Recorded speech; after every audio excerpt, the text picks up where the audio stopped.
In this video, I will guide you through on how to send crypto from Phantom Wallet over to Robinhood.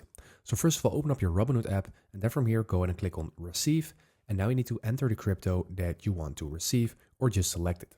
So go ahead and select it in here. I'm just going with Bitcoin for this tutorial. So I'm going to select this and now I'm going to copy this wallet address to my clipboard. And now I'm going over to my Phantom Wallet to paste this in. From our Phantom Wallet, we're going to click on Send. And once we do that, we need to select the same crypto that we just selected in Robinhood for our wallet address. So that was Bitcoin in my case, but if you're sending different crypto, then make sure that you select the same one in here. So I'm just going to select Bitcoin and now I need to click on Allow Paste. And now I can just simply paste my wallet address in. It will already be recognized. So let's click on this. And now I can just click on Next down below. And now I can enter the amount of BTC that I want to transfer. You can also click on this arrow and then you can enter it in dollars. So I'm just going with everything I have, and after I'm going to click on Next at the top right. And after you have done that, you will see all of the details of this transfer. And you can also see the including network fee. And if everything is okay, you can just click on Send down below.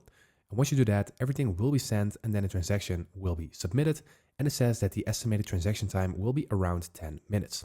So now let's go ahead and click on Close. And now we just need to wait before this transfer has been finalized. And we need to wait for this transfer to be in our Robinhood. Now you can just open up your Robinhood and just wait for your crypto to be in your Robinhood account.